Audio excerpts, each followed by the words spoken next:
I want to say it's categorically clear that there is no Alaba man, there is no real trader that is involved in that committee that they have set up. So I don't know how they decided to shave someone's head in his absence. So that committee, I believe, it was constituted in a haste, because most of the people that made up that committee, they are not doing business in Alaba. And they don't know about what actually happened. Like one of them that said he's representing us went and said on the air that those buildings that were destroyed was as a result of that it blocked canal. It's not true. Hey, hello guys, and welcome again to this very one. Thanks for joining. Guys, this video, please try as much as possible to help us to share it. This has to do with the traders in Alaba International. It's got to do with the traders in Alaba International. You see the demolition of the Alaba structures that has been going on lately. Whether you believe it or not, guys, this is politically motivated. You could see that the Igbos in Lagos, especially those ones, even the people that are not even trading in Alaba, supported Peter Obi immensely in the just concluded presidential election. The aftermath, the after effect is what we are seeing now. Alaba International has been there for years, so very many years. And to as many as those people living in Lagos, even outside of Lagos, you will attest to this, that every spare part that you have to buy, you purchase in Lagos. No? We have Ladipo, we have several places in Lagos occupied by the Igbo community. Alaba International is not the only one. When you want to talk about other places where you have spare parts, you know, parts of different kinds, cars, lorries, vehicles, and different kinds, you have to go to these places. And who occupy these places we're talking about? We're talking about the Igbo people. And because the Igbo people refuse to support Bola Ahmed Tinubu is the reason why this is coming up. No one believed what happened in Lagos during this presidential election, during the just concluded presidential election. But this is the aftermath. Now, for you to know, if you like, believe, if you die, don't believe, it is time for the Igbo people in Lagos to start going back, to start relocating to other places in the country. I have my reason for saying this, and I'm going to release a video that will prove, that will attest to what I'm saying. That is high time. Because a whole lot, over 200 and something shops were demolished without any form of consultation whatsoever. Now, this video that I'm going to release to you in just a moment will tell you everything in details, because there's no point for me to start talking about it when I'm still going to release the video to you anyways.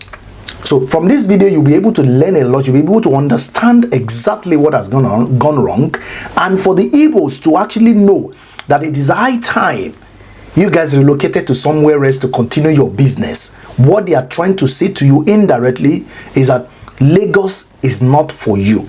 They don't want to believe that Lagos is no man's land, or anybody can be any so long you are Nigerian, you can be in any part of the country at any given time.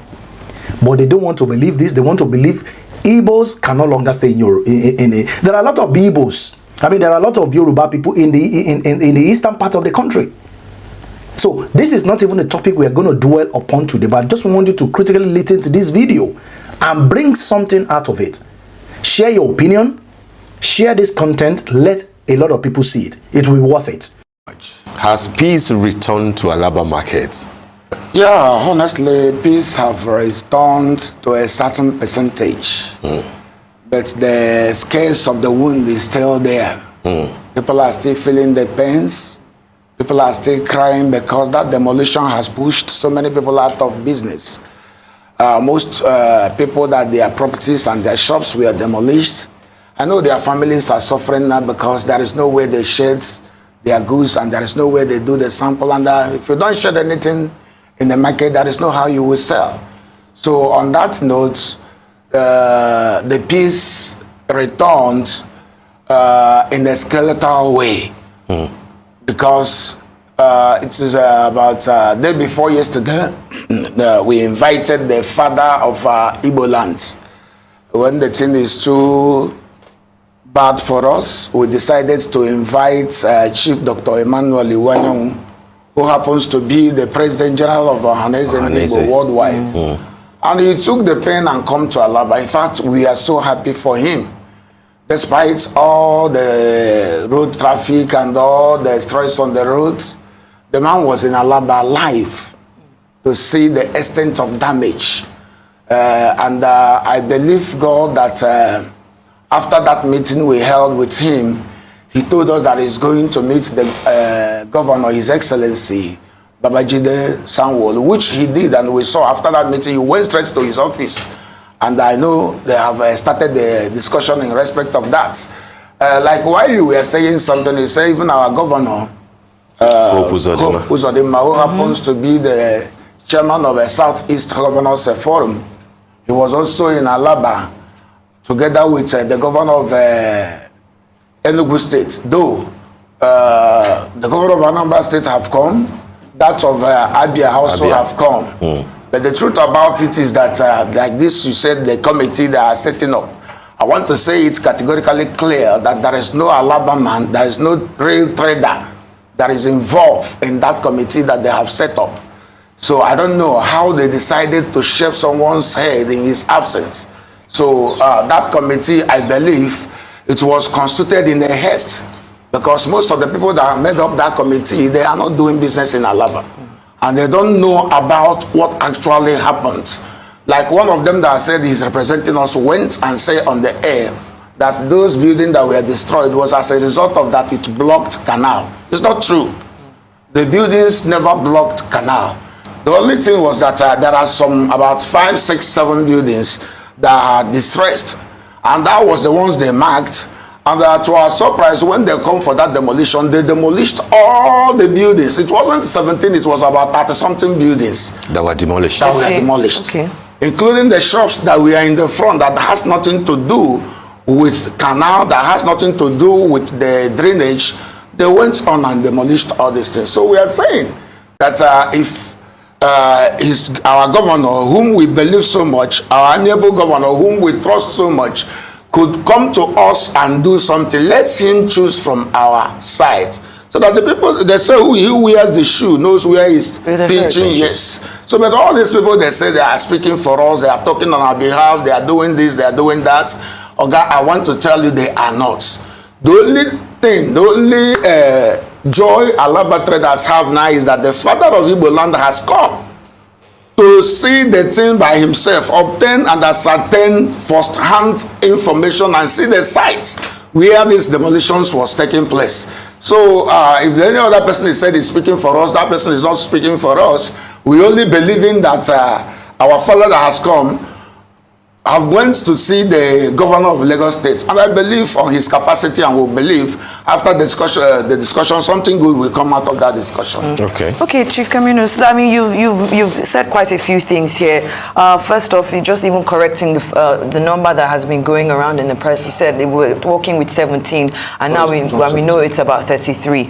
Now, the Lagos State Building Control Agency General Manager, Bola Oki, he said that the state government had sent out like a statement or a letter that they would be demolishing those buildings. He said that they had given advance warning, and said that his agency had been on top of their game, telling owners of the affected properties to do the right thing. Now, in that context, I'm trying to understand, what the right thing, because there are also claims that this demolition itself has been politically motivated. You've spoken about the fact that 6 buildings were blocking were close to a canal. Trying to find the balance between why this demolition happened and making sure that the lives and property of even some of the members of the Alaba market community are protected. So where do what is the where do we draw the line? What is the balance here? What is that right thing that the general manager is saying that members of the Alaba community should have done to avoid something like this? Yes, I want to correct one impression on what you said, that it was, maybe people are saying it was political motivated. We, the traders in Alaba, we never believed. I will never think so that the demolition was as a result of political. No. The demolition was as a result of interest. There are some developers that place had been sold to. Those things were coming to us as a rumor until that day we saw their handouts We saw their tracks. We saw the leaflets where they have drawn the kind of structure they want to build there and the amount they are going to sell the shops. He said the ground floor will be around 18 million. First floor will be around 13 million. So those demolition and this Labka that is saying that they are demolition because it's obstruct the canal is not true. Because they have shifted that canal where it was originally situated. They have done some constructions that pushed that canal so far that it's not close even to the building. So what was happening is that, in fact, also they brought a notice, but that notice was served to those houses that were distressed, to those houses that were dilapidated. But when they come, they demolished every building on that line. Not only that they demolished those buildings on that line, they came in the front of the market to demolish about 5, 6, 7 buildings just to create an access road to that back where they have sold out. So we are believing, even as I'm talking to you now, it was day before yesterday that we discovered that people that have sold that place to have started building a wall, fencing that place. So if they are saying that our buildings are close to canal, is obstructing the movement of water in the canal, why is it that they have sold it to another people? So what we are saying is that maybe this is just to rob Peter and pay Paul. So if actually they want to sell that place, I believe we have the capacity as Alaba traders to even buy and develop based on their structural plans. That's what we are saying. But it doesn't make any sense when you take away our properties and you sell it to another person. But Chief, let me understand something clearly. This land that you are claiming has been sold to a developer.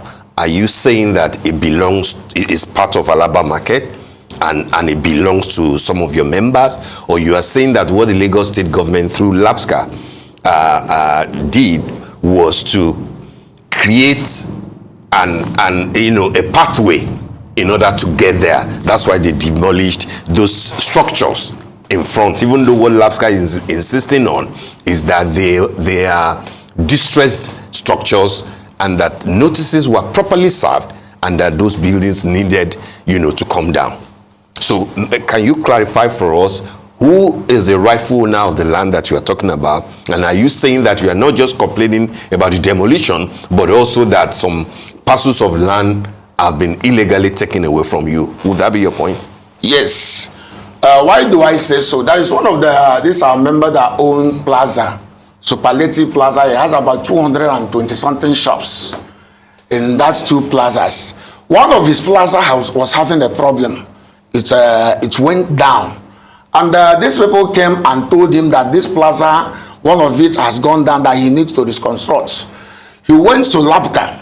Even I'm telling you authoritatively that he paid about 6 point something million 3 days before the demolition. He paid it to Labka's account, to Lagos State account. So they only told him that he has to pay this money to get a structural plan, okay, so that he will rebuild his plaza. And he did this. He paid 4 days to the demolition. And when they came, in fact, there was the one in the front that he built newly. Those lands we bought, we are traders, we don't have land. We bought from the Monile, ratifying the documents through the local government and the state government. So when these people came, they started that demolition, even from the first one that he built. From there, all the buildings around that place, they demolished. Yes, Labka served notice about 2 years ago to those 5, 6, 7 buildings that were distressed. There's no doubt about that. But when they come to implement, to enforce those things, they used that opportunity to destroy the whole buildings on that line. Yeah, but not only that, they destroyed the whole buildings on that line, they went into the front buildings that has nothing to do with the canal, that is not blocking anything that has to do with the drainage. They went on and destroyed it only for them to get access to that land, because we never bought all of them. Those areas we built were the areas that were sold to us. Okay. So they now destroyed that in order to have access to take those our properties to join their own.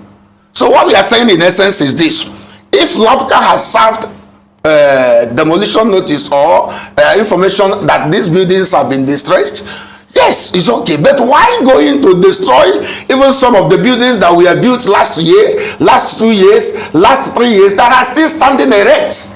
That's where we are having problem.